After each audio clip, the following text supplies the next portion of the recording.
The new car was shiny and red, sitting in my parents' driveway like it belonged in a movie.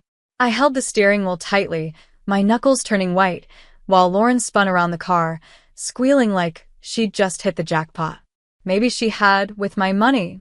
My name's Jacqueline, and I just watched my sister steal the future I worked so hard for. Isn't she beautiful? Lauren said, running her freshly manicured fingers over the car's hood. I got such a great deal. The salesman basically gave it to me. I stepped out of my plain BMW, still wearing my work clothes after a 10-hour shift at the financial firm. My phone buzzed again, probably another alert about my bank account being overdrawn. I'd been ignoring those messages, hoping it was some kind of mistake. Lauren, I said, trying to stay calm. Where did you get the money for this? She flipped her styled hair, which looked just like Mom's. Oh, don't start the lecture. Mom and Dad helped me figure it out. Right, guys? Our parents stood behind her, smiling and holding champagne glasses. Mom gave me that look, the one that said, "Please don't ruin the mood." She needed a reliable car, sweetheart, Mom said, walking over. We just used that emergency account you set up for the family. My heart dropped. That wasn't an emergency fund.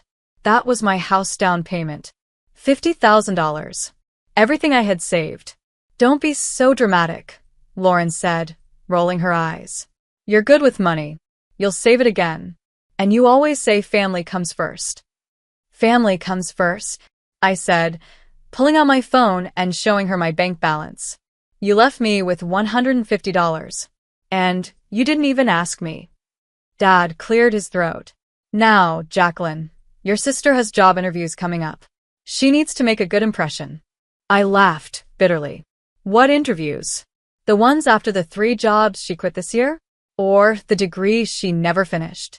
That's not fair. Lauren burst into tears, right on cue. Mom, she's being mean, she cried. Mom quickly wrapped her arms around her. Jacqueline, please. You know your sister's been going through a hard time. We need to support her. You've always been the strong one. The strong one.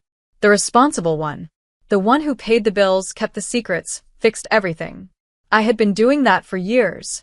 I was 14 years old, helping Lauren get ready for school, while Mom slept off another headache. You're right, I said quietly as I took out my phone. I am the strong one. Mom smiled. I knew you'd understand. And I'm also the one whose name is on all the family bank accounts, I added, dialing the bank. The one who's been paying off Dad's credit cards since he retired early. The one who used her savings as backup for your emergency loan. Dad froze with his champagne glass halfway to his mouth. What are you doing? Yes, hello, I said into the phone. This is Jacqueline Mathau.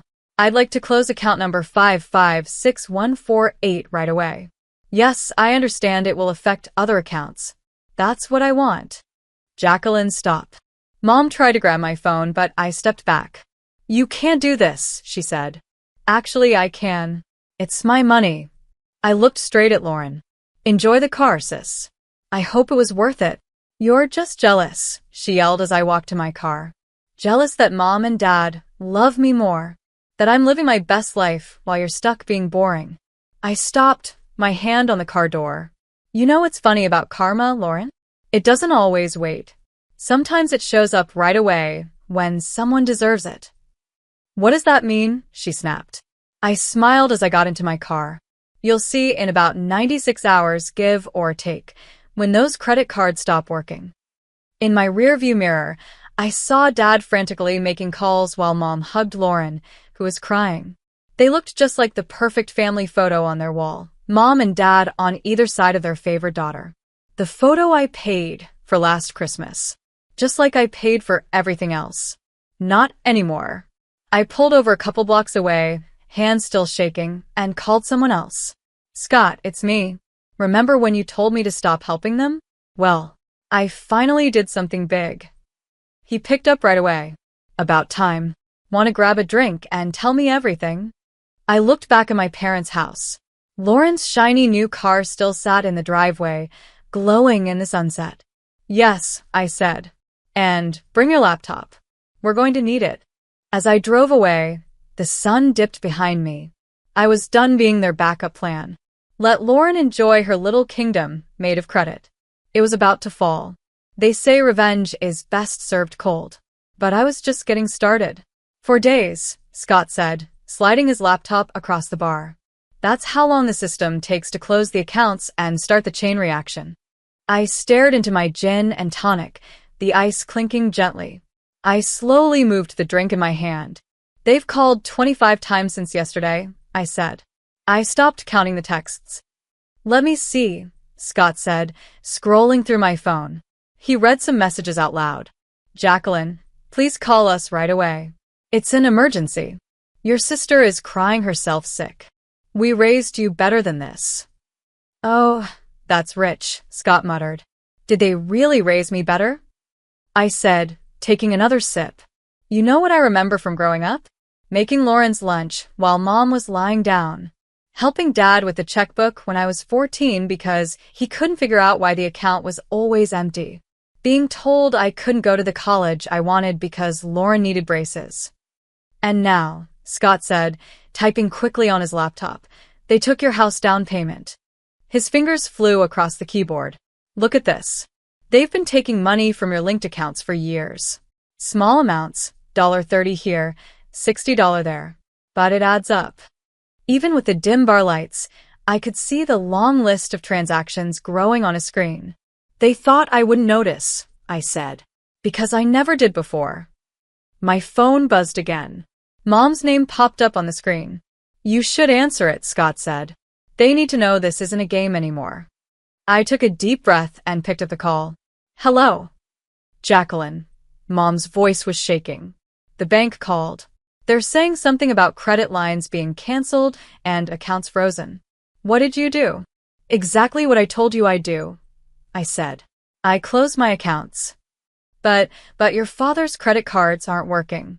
We have bills to pay. Lauren needs. I cut her off. What about what I need, Mom? Like the house I've been saving for since I was 24. That's different, she said quickly. We're family. Family doesn't steal from each other, I said. We didn't steal, she shouted. We borrowed. You know we'll pay you back. I laughed. Will you? Because I looked at Dad's credit report. I'm still listed as an authorized user. He's maxed out on 7 cards. And I've been making the minimum payments on them for 3 years. Silence. Then she whispered, Jacqueline, please just come over. We can talk about this.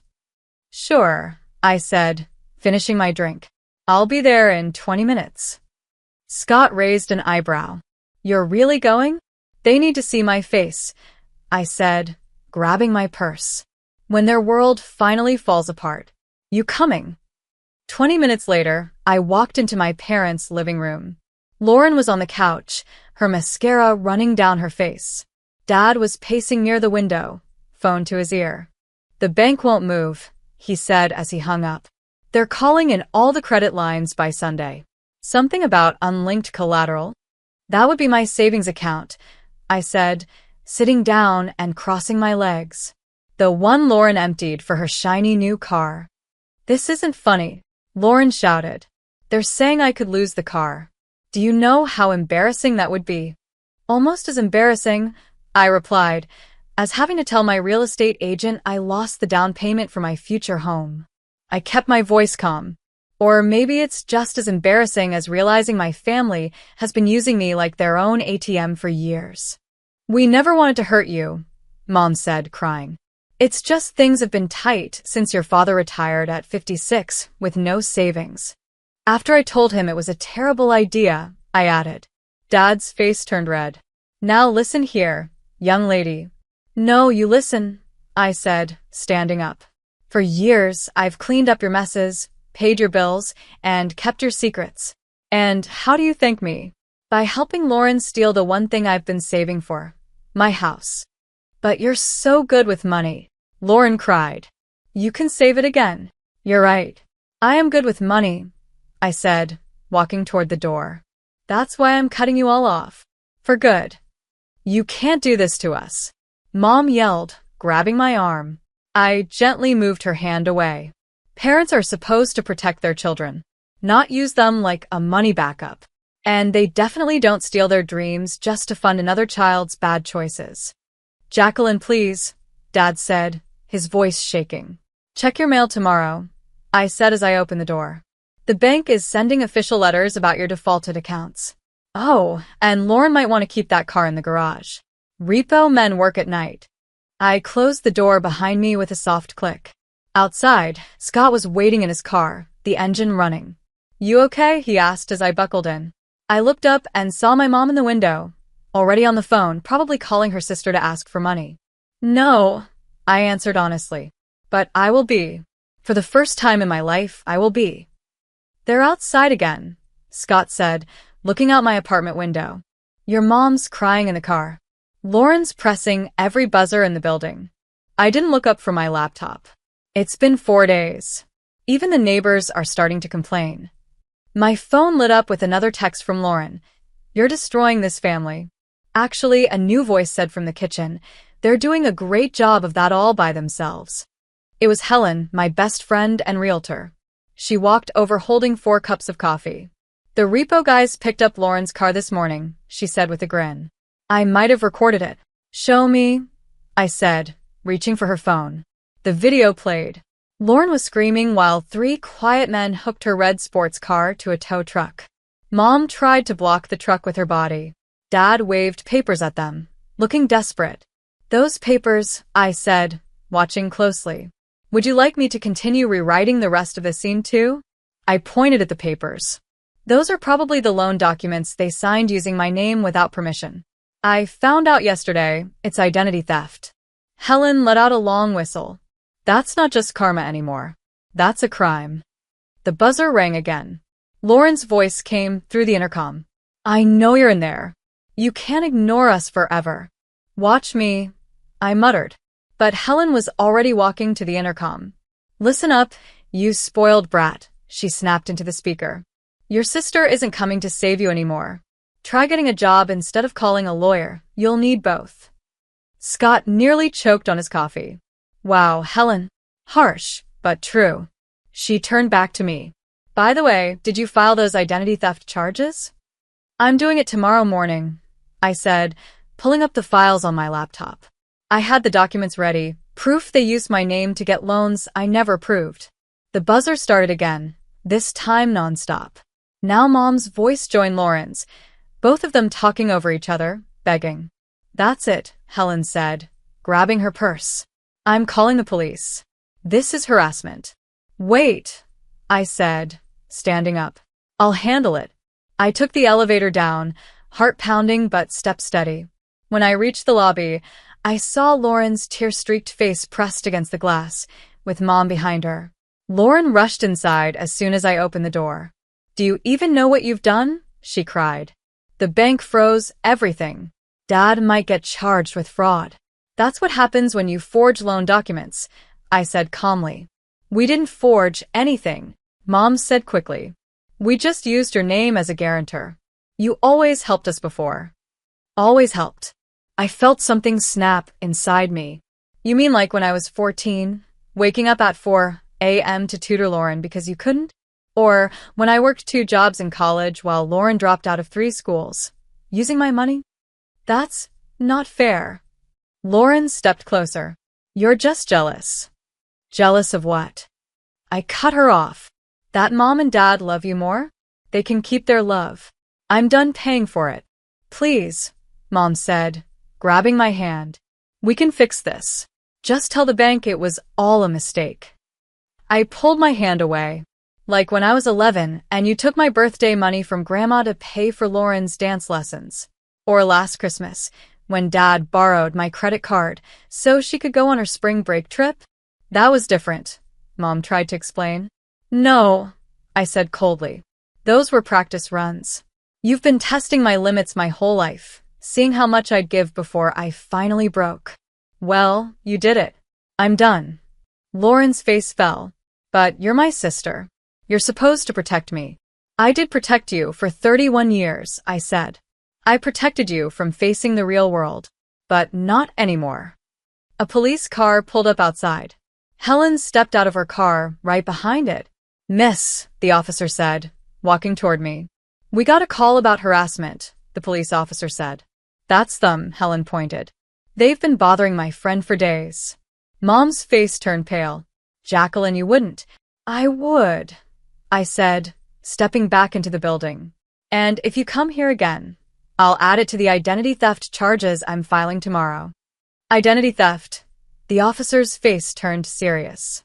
Ma'am, I need both of you to step away from the building. I watched through the lobby windows as the officer walked them to their car. Lauren looked back once, her face filled with anger and fear. Mom didn't look back at all. Upstairs, Scott and Helen were waiting with fresh coffee and worried looks. They're gone, I said as I dropped onto the couch. Maybe not forever, but at least for now. Helen sat next to me. You know what the best kind of revenge is? Living well. I guessed. Nope, she smiled.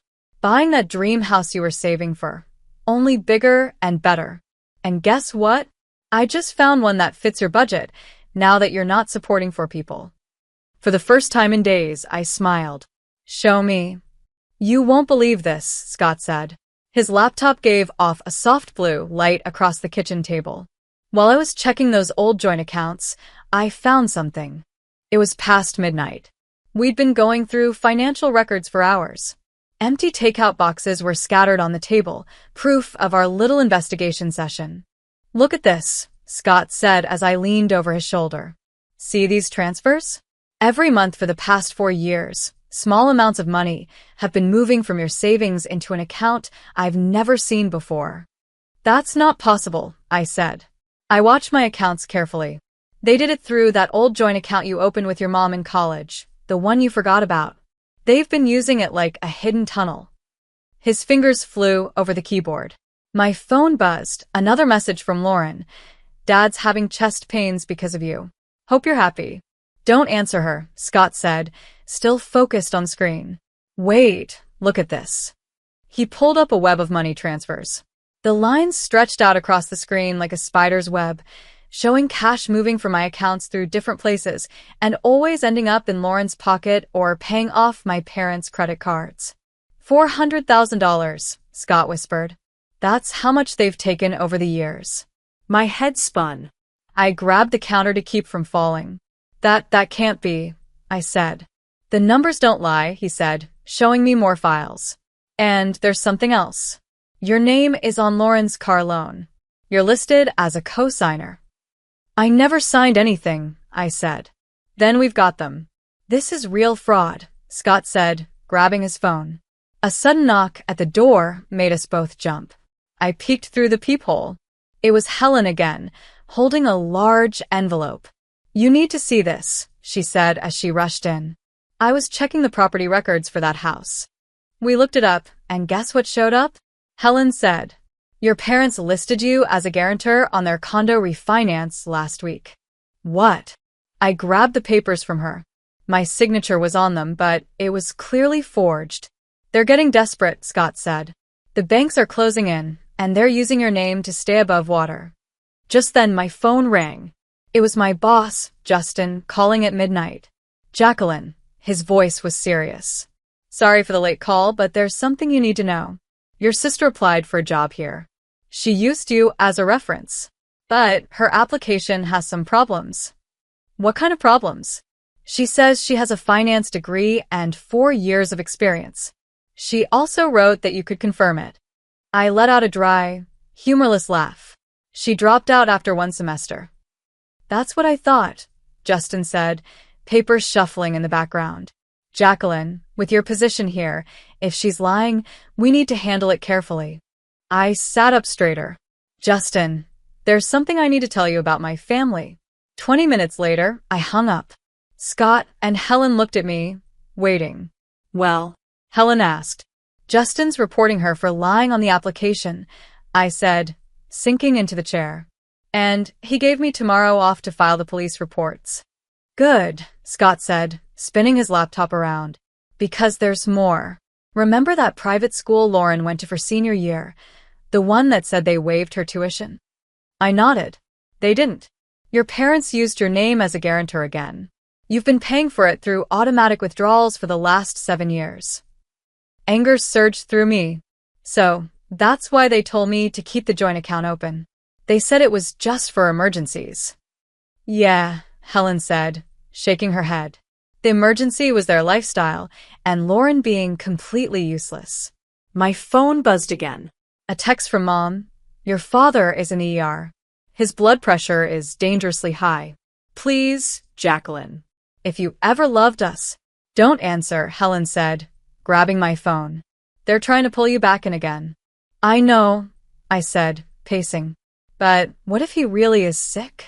Then that's their problem, Scott said firmly. They made their choices. For years. Another message popped up, this time from Lauren. If anything happens to Dad, it's your fault. I'll never forgive you.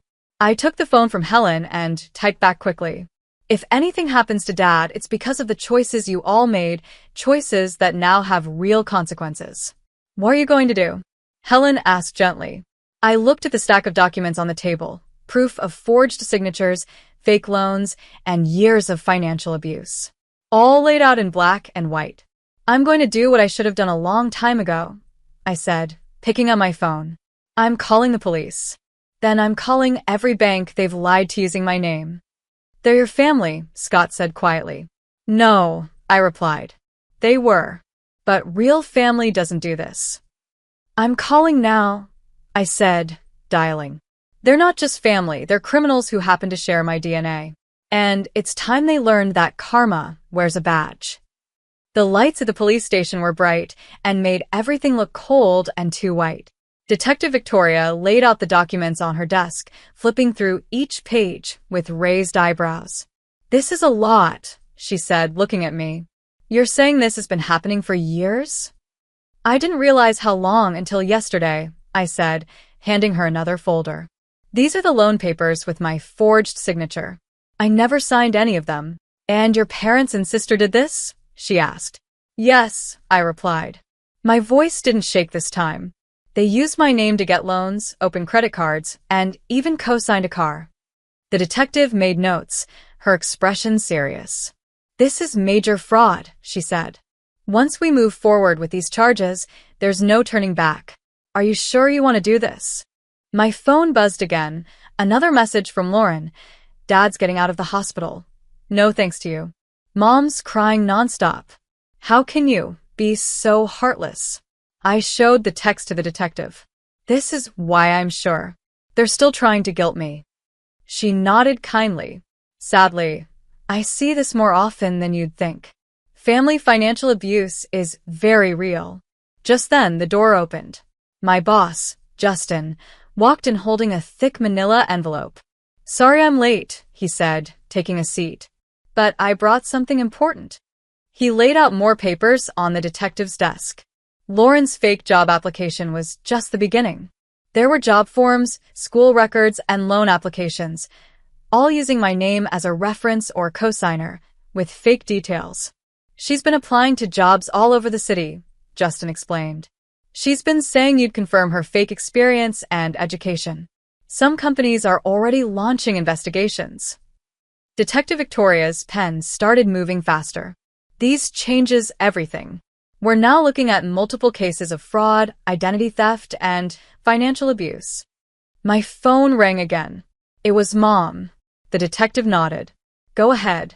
Put it on speaker. I answered. Jacqueline, please. Mom's voice sounded weak and scared. The bank is threatening to press charges against your father. They're saying it's loan fraud. You have to help us. I can't, Mom. Not anymore. But we're family, she cried. After everything we've done for you. Everything you've done? I let out a bitter laugh. You mean stealing my identity, faking my signature, and draining my accounts? We didn't mean to hurt you, she said. We just needed help, and you're so good with money. Mrs. Mathau, the detective cut in, speaking clearly. This is Detective Victoria from the Financial Crimes Unit, she said. I suggest you stop talking and call a lawyer right away. The line went dead.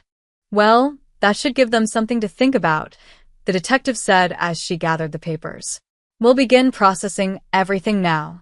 With this much proof, we should have arrest warrants by morning. Arrest warrants? My stomach twisted. They're actually going to be arrested? This is felony fraud, Justin said gently. What did you think would happen? Before I could answer, my phone buzzed nonstop with messages from Lauren. What did you do? The police are calling Mom and Dad. I can't believe you'd betray us like this. You're dead to me. The last message was a photo of us as kids, me helping Lauren with homework. We were both smiling. Under the photo, she wrote, "Remember when you were actually a good sister?" This is what they do, I told Detective Victoria, holding up the phone. Emotional guilt. They take, and when you stand up for yourself, they make you feel like you're the bad one. It's manipulation. She nodded. Would you also like to press charges for harassment? Yes, I said, surprised by how sure I sounded. Yes, I would. Justin gave my shoulder a light squeeze. You're doing the right thing. They need to be held accountable. I know, I said as I stood up and gathered my things. I just wish it didn't hurt this much. One more thing, Detective Victoria said as I reached the door. Please save any future messages, texts, calls, emails. We'll need it for the case. They won't stop, will they? I asked. Not until they're forced to, she said, handing me her card. But that's what restraining orders are for. Outside the police station, the sun was rising. My phone buzzed again, one last text from Dad. The police are here. How could you do this to your own parents? I typed back, the same way you did it to your daughter, one signature at a time. Then I blocked all their numbers. Justin stood waiting by his car to take me to work. Ready? He asked. I looked back at the police station. Detective Victoria was probably already preparing the paperwork. Soon, my family would learn that karma doesn't just knock. It can show up wearing a badge and carrying handcuffs. Yeah, I said, getting into the car. I'm ready. They were arrested this morning, Helen said, dropping a local newspaper on my desk.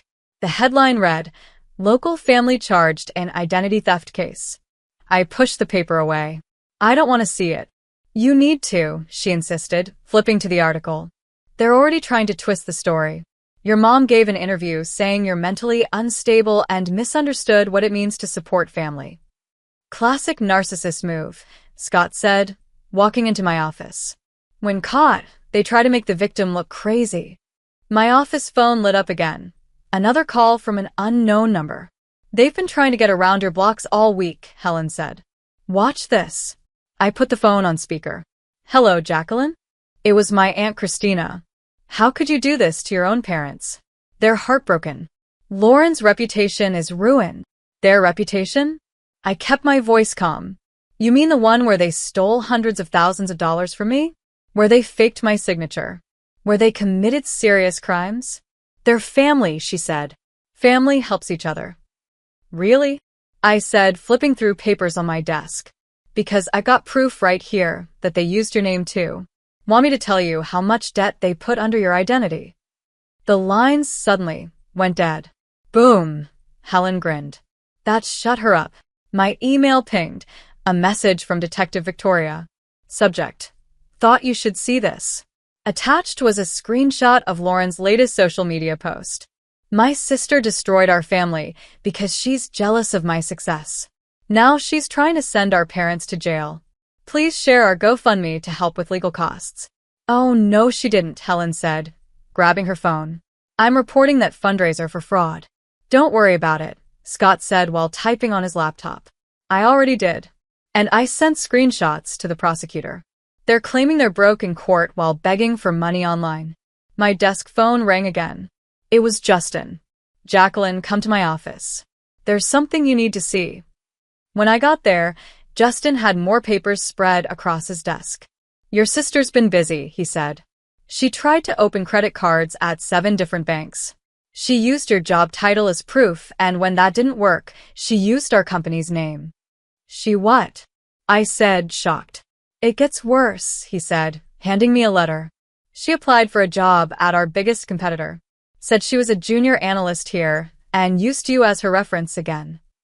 I'll add it to the list of fraud charges, I said, grabbing my phone. No need, he said, smiling. I already did. He leaned back in his chair. But that's not the only reason I called you in. The board saw how you handled all of this, and they were impressed. They're offering you a promotion. Senior risk analyst. I blinked. What? You found fraud in your own family and had the strength to report it. That's the kind of honesty we need in risk management. Back in my office, Helen and Scott were waiting. Well, Helen asked, eyes wide. I got promoted. Yes, she cheered, hugging me. Told you karma works both ways. Just then my phone buzzed. It was an email from my parents' lawyer. Your parents are willing to take a plea deal, but they're asking if you'll write a letter to the judge asking for a lighter sentence. Delete it, Scott said right away. No, I said, already typing. Dear Mr. Gregory, my parents and sister committed financial fraud over many years. They stole my identity and took hundreds of thousands of dollars. They didn't show any regret until they were caught. Even now, they're trying to twist the story and make me the villain. I will not be writing a letter asking for a lighter sentence. Instead, I'll be sending a victim statement that explains every time they faked my signature, every dollar they stole, and every way they tried to ruin my name when I finally stood up for myself. They want to play games with the legal system? Fine, game on. Regards, Jacqueline. Savage, Helen whispered as she read over my shoulder. No, I said, hitting send. Just honest. A moment later, my phone buzzed with a message from Detective Victoria. Your parents' house just went into foreclosure. They're being evicted next week. I stared at the screen, thinking of all the Thursdays we spent in that house. Dinners, holidays, birthdays. All fake. All paid for with stolen money and lies. You okay? Scott asked gently.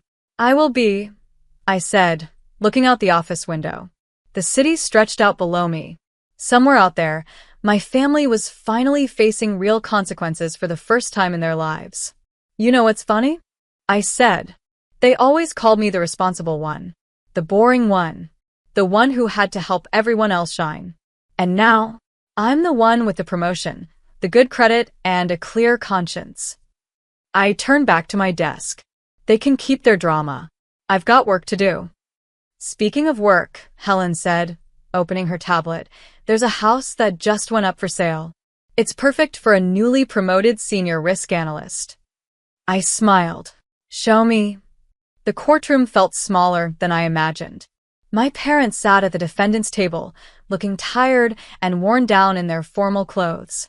Lauren slouched behind them in the gallery, glaring at me like she could burn holes through me. All rise, the Jonathan said. Detective Victoria gently squeezed my hand as I stood. You ready? She asked. I nodded and held on to my victim impact statement, a 4-page letter that took me weeks to write. Every word held years of pain I had kept hidden. The state versus April and Walter Matthau, the judge began. But before he could go further, there was noise at the courtroom door. My parents' lawyer rushed in and whispered something to them. Mom's face crumbled. Dad dropped his head. Your Honor, their lawyer said, standing, my clients wish to change their plea. They're pleading guilty to all charges. Lauren gasped from the back. Mom? Dad? No. The judge looked at them over his glasses. You understand this means there will be no trial, no chance to defend yourselves? Dad nodded slowly. We understand. Very well, the judge said, shuffling some papers. Before sentencing, we will hear the victim's statement. Miss Matthau. I walked to the front of the courtroom. My heels echoed on the marble floor. My hands shook a little, but I stood tall. Your Honor, I began, I've spent weeks trying to count the financial damage my family caused me. Every stolen dollar, every fake loan, every account they opened in my name. But the real cost, that's harder to measure. Mom started to cry. But I didn't stop. How do you measure the pain of betrayal? How do you explain what it feels like to find out that every time your parents said, I love you, what they really meant was, I love what I can take from you? That's not true.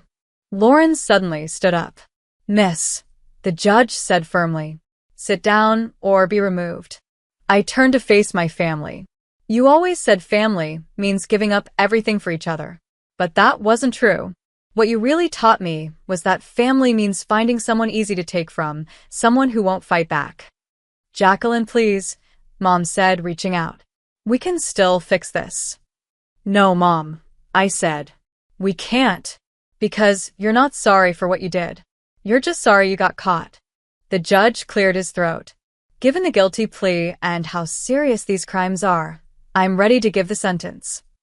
Wait. Dad stood up. Your Honor, we did it for our daughter. Which one? I asked softly. The one you took everything from or the one you gave everything to? The judge slammed his gavel. Mr. Mathau, sit down. Based on the seriousness and how long this went on, I sentence both of you to 6 years in state prison, with a chance for parole after 3. You must also pay back everything you stole. Lauren started crying loudly. This is all your fault, she yelled at me. I hate you.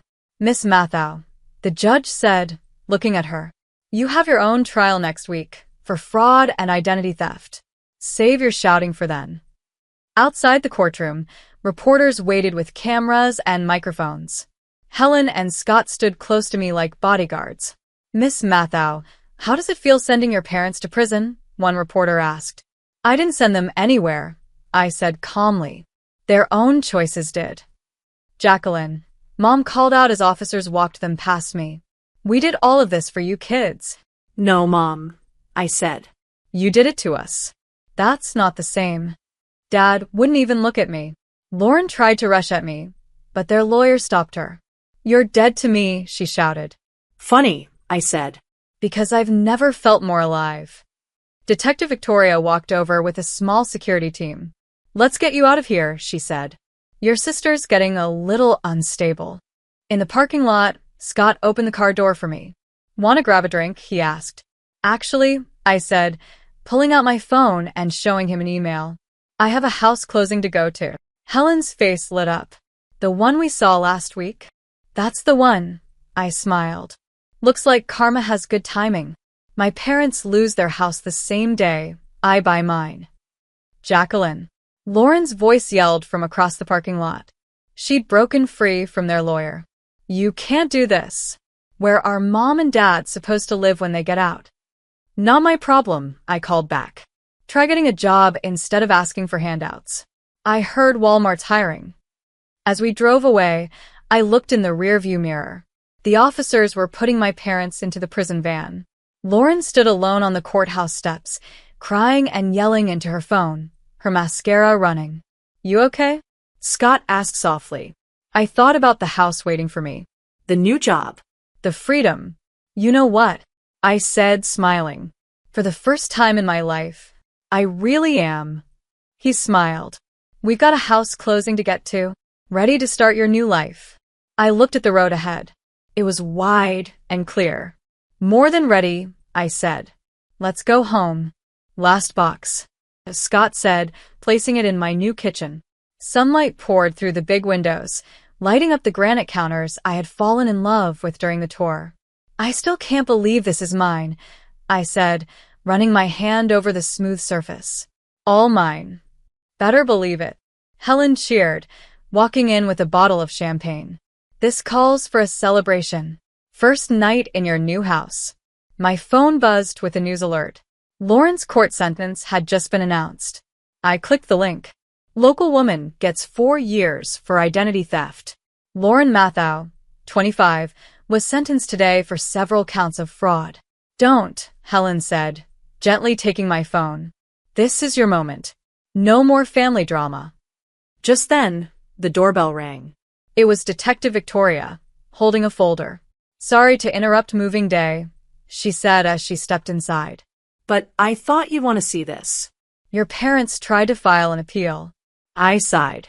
Of course they did. It was denied, she added, handing me the folder. Let me guess, they said they were only trying to help their kids? Actually, she said with a smirk, they blamed you. Claimed you gave them permission for everything. I laughed. Of course they did.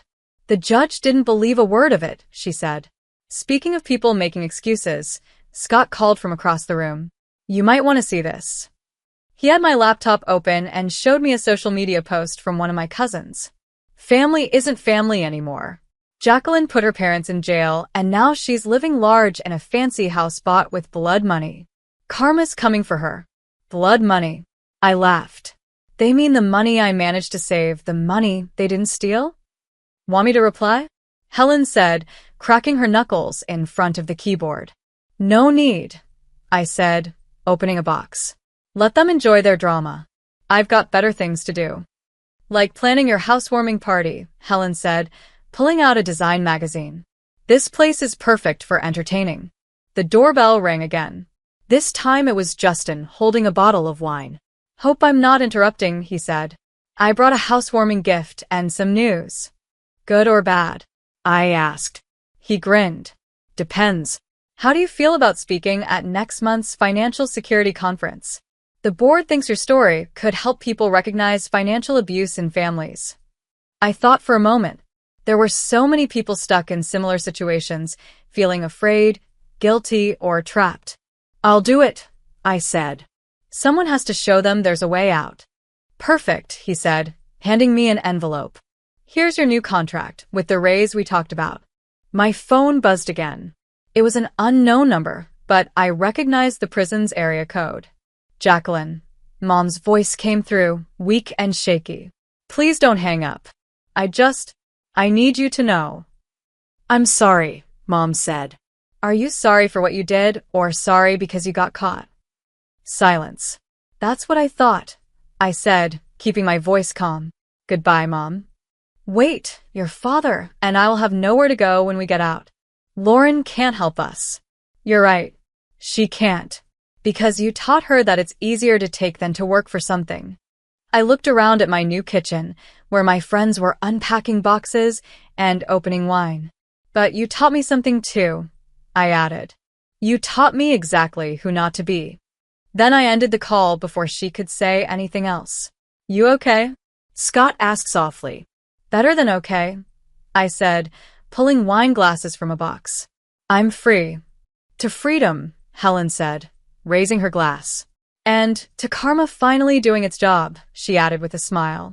Detective Victoria glanced at her phone.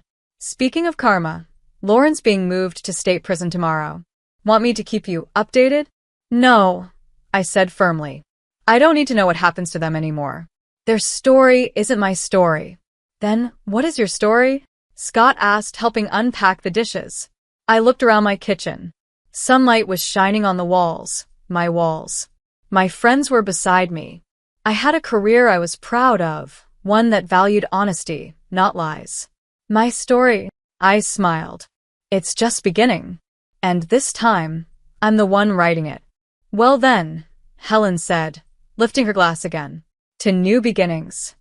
And to Jacqueline, she added, the woman who proved that sometimes the best revenge is living well and keeping an eye on your bank accounts. Detective Victoria winked. We all laughed. The sound filled my home, my real home. A place built on truth, not lies. On strength, not guilt. On independence, not control. Outside, a truck passed by, carrying away my parents' repossessed furniture to be sold at auction. But I didn't look. I was too busy deciding where to hang my art, picking out paint colors, and making this space truly mine. They say home is where the heart is. But sometimes, home is where your heart is finally free. So, Helen said, opening her tablet. About that housewarming party, I grinned. Show me what you've got in mind. This time, every decision would be mine. Every choice would be clear. Every dollar would be earned. And it felt absolutely perfect.